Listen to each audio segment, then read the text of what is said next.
अस्सलाम वालेकुम दोस्तों, इन साइड पे मौज़ूम फ़खर में खुशामदीद। तो नवाज शरीफ की ताहयात नाअहली के खात्मे का दरवाजे खुल गए हैं और JIT के लिए जो चुन चुन के हीरे तलाश किए गए थे, उस JIT की सरबराह का अदालत के अंदर एक बहुत बड़ा इंकशाफ सामने आ गया है, जिसके बाद अब इस बात का भी इम्कान पैदा हो गया, बल्कि अगर ये मैं कहूँ कि नवाज शरीफ साहब के खिलाफ मुकदमा ही ऑलमोस्ट ख़त्म होने जा रहा है, तो ये कुछ ज़्यादा गलत नहीं होगा। क्योंकि नवाज शरीफ साहब को आपको पता है कि सज़ा मिली थी, और सज़ा मिली थी पनामा केस जो उस वक्त पनामा स्कैंडल आया था। सज़ा पनामा स्कैंडल पे नहीं मिली थी, जो सज़ा मिली थी वो इस बात पर मिली थी, इस जुर्म पर मिली थी कि वो तनख्वाह जो आपके अकाउंट में आई, जो आपने अपने अकाउंट से विड्रॉ नहीं की, वो तनख्वाह आपने अपने अकाउंट्स के अंदर अपनी जो टैक्स रिटर्न्स हैं उसके अंदर आपने उसको शो नहीं किया, जिसकी वजह से आप सादको अमीन नहीं रहे, लिहाजा आपको ताहयात नाअहल करार दिया जाता है। एहतसाब अदालत इस्लामाबाद के रूबरू जनाब वाजिद ज़िया साहब, जो उस हीरों की जो मंडली थी उसके सरबराह थे, यानी कोहिनूर हीरा थे उस JIT का। हीरों का जिक्र इस वजह से आ रहा बार बार क्योंकि आजकल आपको पता है हीरे बहुत ही ज़्यादा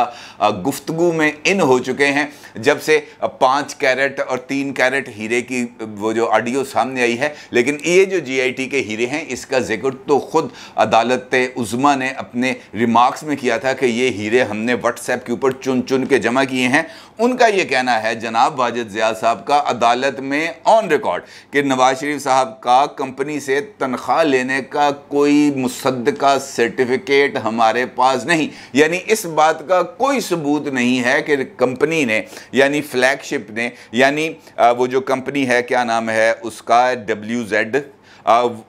कैपिटल FZE, उसकी तरफ से नवाज शरीफ साहब को तनख्वाह देने का कोई सर्टिफिकेट मौजूद नहीं है। लिहाजा वो जो सज़ा देने के लिए जो जवाज़ था, वो जब जवाज़ ही नहीं है तो फिर नवाज शरीफ साहब की सज़ा क्या मानी रखती है और उस सज़ा की क्या हकीकत हो सकती है। वाजिद ज़िया साहब ने कल होने वाली समाअत के अंदर क्या क्या कुछ कहा और कौन कौन से नए इंकशाफात किए, इन इंकशाफात के नवाज शरीफ साहब को मिलने वाली ताहयात नाअहली की सज़ा के ऊपर क्या इम्पैक्ट आएगा, और SN भून साहब जो सदर हैं सुप्रीम कोर्ट बार एसोसिएशन के, उनकी तरफ से जो एक रेफरेंस दायर किया गया है अदालत उज़्मा में, उसके ऊपर इस कार्रवाई के क्या असरात होंगे। बहुत इंपॉर्टेंट डेवलपमेंट्स हैं जो आपके साथ तफसील के साथ शेयर करूंगा। लेकिन उससे पहले मरियम नवाज साहिबा की एक प्रेस कॉन्फ्रेंस है या उसे सोशल मीडिया टीम के साथ जो खिताब है जो उन्होंने कल किया था, उसके ऊपर भी बात करना बहुत ज़्यादा ज़रूरी है, क्योंकि मरियम साहिबा ने कल अपनी जो टॉक थी उसके अंदर इस बात का इंकशाफ किया है, इम्पॉर्टेंट इंकशाफ है। जो सवाल अमूमी तौर पर पूछा जाता है, लोगों के ज़हन में है कि यार इतना ज़्यादा गंद मचा हुआ था तो इस खाई में क्यों कूदे, हुकूमत क्यों ली, इक़्तिदार में क्यों आए, जब आपको उसकी इतनी बड़ी पॉलिटिकल प्राइस अदा करना पड़ सकती है। आपने अपने पूरी की पूरी सियासी साख को दाव पर लगा दिया, क्योंकि जो IMF के साथ इमरान खान साहब की गवर्नमेंट ने मुआहदा किया था, अगर उस मुआहदे के ऊपर लेटेंट स्पिरिट पे अमल किया जाएगा तो यकीनी तौर पर लोगों की ज़िंदगी अजाब बन जाएगी। और जिसकी पहली किस्त हमने देखी, पेट्रोल की कीमत में 60 रुपए का इजाफा हुआ 10 दिन के अंदर, और यह मामला भी रुकेगा नहीं, क्योंकि सुनने में आया कि 24 रुपए का मजीद इजाफे की समरी भी तैयार है। और इसी तरीके से बिजली का जो बेसिक यूनिट है उसमें इजाफे का उसके लिए मंजूरी दे दी है नेपरा ने। तो यानी ये मामला अभी आगे बढ़ेगा, और जब लोगों का जीना मुहाल हो जाएगा, जीना दुबर हो जाएगा, तो यकीनी तौर पर लोग जो हैं वो शहबाज शरीफ साहब और इत्तेहादी हुकूमत के गुण तो नहीं गाएंगे, उनको लान तान करेंगे, उनको बुरा भला कहेंगे। और जब बुरा भला कहेंगे तो इसका मतलब ये है कि जो सियासी जमातें हैं उन्होंने वोट लेने हैं लोगों से, और वो वोट उनको नहीं मिलेंगे, और वोट ना मिलना ही एक सियासी कीमत है। मरियम साहिबा का ये कहना है कि जनाब हमने ये सियासी कीमत इस वजह से अदा करने का फैसला किया है क्योंकि हमें इस वक्त अपनी सियासत बचाने की फ़िक्र नहीं है, बल्कि हम रियासत को बचाना चाहते हैं। यानी मरियम नवाज साहिबा ने अपनी जमात को और अपने हुक्मरान इत्तेहाद की तरफ से एक नया बयानिया तश्कील देने के अमल का आगाज़ कर दिया है। सियासत नहीं रियासत, ये अब मुस्लिम लीग नून की तरफ से एक नया नैरेटिव होगा, और इस नैरेटिव की बुनियाद पर अब मुस्लिम लीग नून और दीगर इत्तेहादी जमातें इमरान खान साहब की तरफ से किए जाने वाली तनकीद के तोड़ के लिए इस्तेमाल करेंगे। और इसके साथ एक नया नारा भी दिया है, और वो नारा है पहले भी करके दिखाया था, अब भी करके दिखाएंगे, यानी किया था करके दिखाएंगे। ये एक नया नारा है जो अब मुस्लिम लीग नून और उनकी इत्तेहादी जमातें अडॉप्ट करेंगी इमरान खान साहब के खिलाफ। अगर प्रेस कॉन्फ्रेंस को देखें तो प्रेस कॉन्फ्रेंस में यकीनी तौर पर जो मैं हमेशा कहता हूं कि इमरान खान साहब के मर्ज़ की दवाई देते हैं, उन्होंने इस मरतबा भी डोज दी और इस मरतबा ज़रा हैवी किस्म का इंजेक्शन लगाया है, हैवी किस्म की डोज दी है, क्योंकि जब उनको मौका मिलता है वो भी अटैक करते हैं, फिर जब इधर से मौका मिलेगा तो भरपूर अटैक किया जाएगा। और इमरान खान साहब को ये दवाई जो मरियम साहबा की तरफ से मिलती है इसके कुछ असरात होते हैं, ये बात आप माने, क्योंकि उसके बाद चंद दिन की खामोशी तारी हो जाती है और जो जवाब देने का अमल है वो भी रुक जाता है। मरियम साहबा ने कहा कि जो अपने जलसों के अंदर, जो अपने जुलूसों के अंदर, जो अपनी इंटरव्यूज़ के अंदर, जो अपनी प्रेस कॉन्फ्रेंस के अंदर सुपर पावर को ललकारते रहते हैं, वो इस वक्त गिरफ्तारी के डर से अपने बंकर में छुप के बैठे हैं, यानी सामने आने के लिए तैयार नहीं हैं। और जब से पेशावर से आए हैं हेलीकॉप्टर पे बैठे हैं, सड़क का उन्होंने रिस्क नहीं लिया कि अगर मैं सड़क पे आऊँगा तो किसी जगह पे भी कोई नाका लगा हो सकता है, और जो सिक्योरिटी पंजाब पुलिस की है वो पंजाब पुलिस उस सिक्योरिटी के चक्कर में ही मुझे धर सकती है। लिहाजा वो चीफ मिनिस्टर हाउस पेशावर से बैठते हैं हेलीकॉप्टर से और आकर बनी गाला में उतर जाते हैं, और बनी गाला में उतरने के बाद वो बनी गाला से बाहर नहीं निकले अभी तक। और इम्कान ये था कि वो जाएंगे इस्लामाबाद हाई कोर्ट और जाकर बेल बिफोर अरेस्ट कराएंगे, लेकिन अभी तक उनका इस बारे का भी मूड पता नहीं चल रहा कि वो कब जाएंगे, कल जाएंगे, परसों जाएंगे, क्योंकि बनी गाला सरकार के जो चेले हैं उनका ये कहना है कि ये एक सीक्रेट शेड्यूल होगा और इसको कबल वक्त इसके बारे में अफशा नहीं किया जाएगा, ताकि हुकूमत कोई अपना काउंटर स्ट्रेटजी ना बना ले। सरप्राइजिंगली अचानक ये एप्लीकेशन दायर की जाएगी बेल बिफोर अरेस्ट की, और जैसे वो एप्लीकेशन दायर की जाएगी इमरान खान साहब बनी गाला से निकलेंगे और पहुंच जाएंगे इस्लामाबाद हाई कोर्ट, और वहां पर जाकर वो बेल बिफोर अरेस्ट लेंगे। और इसके लिए कुछ तैयारियां भी की जा रही हैं, कुछ लोगों को लाइन अप किया गया है कि इस मौके पर वहां पर मौजूद रहें, और इसीलिए बनी गाला के इर्द गिर्द भी KPK से आने वाले नौजवानों को मुतय्यन कर देंगे। मुतय्यन का लफ्ज़ मैंने जानबूझ के इस्तेमाल किया है ताकि वहां पर वो मौजूद रहें और वहां पर ड्यूटी दें जब तक इमरान खान साहब बनी गाला में रहते हैं और उनकी बेल बिफोर अरेस्ट मंजूर नहीं हो जाती, क्योंकि उसके बाद भी अगला मरहला रहेगा। मरियम साहबा ने खैर आज जब प्रेस कॉन्फ्रेंस की तो उनका ये कहना है कि 70 साल का बच्चा घर से इनकलाब लाने निकला है, यानी उन्होंने इमरान खान साहब को एक शरारती बच्चे से तशबीह दी है जो खेलता है और लड़ाई करता है, रोता है, मुंह बसोरता है, नाराज़ होता है, खिलौने तोड़ता है, और जब उसका एक टॉफ़ी दे दी जाए तो वो मान जाता है, और टॉफ़ी वो लेंगे अब्बू से। आगे बता ना, अब्बू टॉफ़ी लेनी है अब्बू से, लेकिन इस वक्त अब्बू उनकी शरारतों से हो चुके हैं बहुत ज़्यादा नाराज़, और अब्बू अब टॉफ़ी देने पर आमादा नहीं है, जिसकी वजह से बच्चा अब बहुत ज़्यादा नाराज़ है। बुनियादी तौर पर मरियम साहबा ने इस जुमले के अंदर इस पूरी तमसील को बयान करने की कोशिश की है, इस पूरी कहानी को बयान करने की कोशिश की है, और उनका ये कहना है था कि इमरान खान साहब की हुकूमत की नाकस कारकर्दगी की वजह से इस वक्त पाकिस्तान का हर शोबा मसाइल का शिकार है। नालायकी और नाहली की वजह से हालात ऐसे बन चुके थे कि पाकिस्तान खाई में गिर रहा था। अब ये ऑप्शन थी हमारे सामने कि हम पाकिस्तान को मसाइल की दलदल में गिरते देखते, खाई में गिरते देखते, खुद तमाशा देखते, साइड पे खड़े होते और इसका मलबा बड़े साइड पे खड़े होकर इमरान खान साहब के ऊपर डालते रहते कि ये हमने तो नहीं किया, ये इसने किया है। लेकिन हमारे पास दूसरा ऑप्शन ये था कि हम पाकिस्तान को बचाने में, पाकिस्तान की मीशत को बचाने में, पाकिस्तान की रियासत को बचाने के लिए अपना किरदार अदा करें। इसकी कीमत चाहे जो मर्जी अदा करनी पड़े, चाहे हमें इसकी पॉलिटिकल प्राइस यानी अपनी वोट और सपोर्ट को खो के अदा करनी पड़े या कोई और भी, वो हम तैयार थे अदा करने के लिए। और इसीलिए हमने पाकिस्तान को माशी दलदल में गिरने से रोकने की भरपूर कोशिश की है। और अगर 6 महीने तक हम साबित कदमी से डटे रहे, खड़े रहे, तो फिर उसके कुछ नताइज मिलेंगे और उसके बाद फिर लोगों को रिलीफ मिलना शुरू हो जाएगा। लोड शेडिंग इस वक्त पाकिस्तान के अंदर बहुत ज़्यादा एक इम्पॉर्टेंट मसला बन चुका है, ख़ासतौर पर उन लोगों के लिए जो दिहाड़ीदार हैं और जो रोज़ाना उजरत पे काम करते हैं। अगर फैक्ट्री नहीं चलेगी, अगर मिल नहीं चलेगी, तो वो जो डेली वेजर्स हैं उनके लिए जो मौजूदा महंगाई है उसके अंदर गुजारा करना मुश्किल हो जाएगा। और इसके लिए मरीम साहबा से सवाल भी हुआ और उनका ये कहना था कि जो लोड शेडिंग हो रही है, हमने पहले भी मुल्क के अंदर जब हमने पहले इक़्तिदार संभाला था तो उस वक्त भी 14 घंटे, 16 घंटे, 20 घंटे की लोड शेडिंग हो रही थी। हमने उस वक्त भी लोड शेडिंग पर काबू पाया। लेकिन इस वक्त मामला ये है कि इमरान खान साहब ने अपने दौरे हुकूमत में जाने से पहले कुछ लैंड माइंस, कुछ बारूदी सुरंगें बिछा दी थी। उन्होंने डेलिबरेटली LNG नहीं मंगवाई, गैस नहीं मंगवाई, कोयला नहीं मंगवाया और चले गए, खामोशी से चले गए। अब उस जाने के नतीजे में इस वक्त यूक्रेन जंग की वजह से बहुत ज़्यादा इंटरनेशनल लेवल के ऊपर जो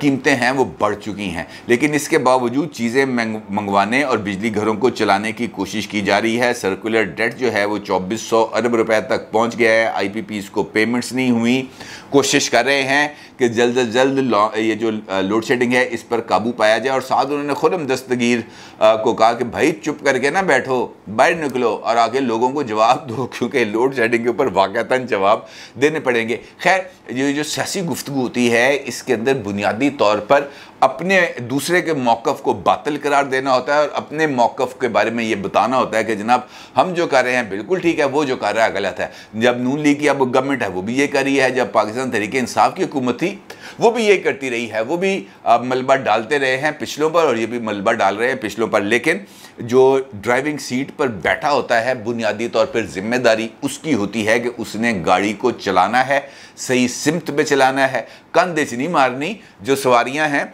उनको मंजिल मकसूद तक पहुंचाना है। क्योंकि हमने देखा माजी में जब नवाज शरीफ साहब की हुकूमत को घर भेजने के लिए मुकम्मल तैयारियां की गई थी तो उसके बाद जिसको ड्राइविंग सीट पर बिठाया गया उन्हें तो गड्डी कंधे मारती सी। लेकिन अब कुछ मौका ऐसा आ रहा है जहां से इस बात के इम्कानात पैदा हो रहे हैं कि कुछ अब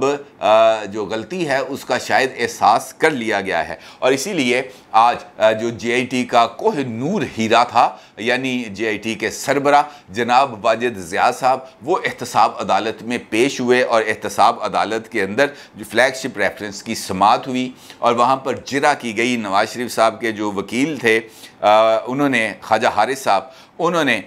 जिरा की है वाजिद ज़िया साहब पर और उस पर उन्होंने चंद सवाल पूछे। उन्होंने पूछा कि ये जो फ्लैगशिप कंपनी है, यानी ये जो कैपिटल FZE है, ये दुबई की जो इंडस्ट्रियल एरिया है जबल अली, जिसको जाफजा के नाम से मशहूर है, वहाँ पर आपने कोई सर्टिफिकेट हासिल किया? ये जो सैलरी का जो सर्टिफिकेट है जो नवाज शरीफ साहब ने तनख्वाह वसूल की इसके ऊपर, उन्होंने कहा जनाब हमने कोई सर्टिफिकेट हासिल नहीं किया कि नवाज शरीफ साहब ने तनख्वाह ली या नहीं ली। जो दस्तावेज़ पेश की हैं वो यही है कि नवाज शरीफ साहब ने तनख्वाह वसूल की। फिर ख्वाजा हारिस ने सवाल किया कि आप जाफजा का बताएं, क्या इससे कोई सर्टिफिकेट हासिल किया गया कि नवाज शरीफ साहब ने तनख्वाह ली? क्योंकि ये कंपलसरी है, जो जबल अली इंडस्ट्रियल जोन है, फ्री इंडस्ट्रियल जोन, उसके अंदर ये ज़रूरी है कि उस एरिए के अंदर जो कंपनीज काम कर रही हैं वो मुसद्दका तौर पर इस बात का एक, जिसे हम कह सकते हैं बयान हल्फी या सर्टिफिकेट, वो जाफजा अथॉरिटी को जमा कराएंगे कि जनाब हमने अपने जो तमाम मुलाजमीन हैं उनको फ़लाँ तारीख तक तनख्वाह अदा कर दी थी। उसके बाद वो अपने काम को ऑपरेशनल कर सकते हैं। लेकिन उनका ये कहना है कि अगर वो सर्टिफिकेट जमा हुआ तो वो सर्टिफिकेट आपने हासिल किया जिसके अंदर नवाज शरीफ का भी नाम था और कंपनी के दीगर मुलाजमीन का नाम था। उन्होंने कहा जनाब हमने सर्टिफिकेट हासिल नहीं किए। फिर उनसे पूछा कि जो दस्तावेज़ात आपने जमा कराई नवाज शरीफ साहब की तनख्वाह के हवाले से, तो क्या वो तस्दीक शुदा थी? उन्होंने कहा जनाब कोई तस्दीक शुदा नहीं थी। यानी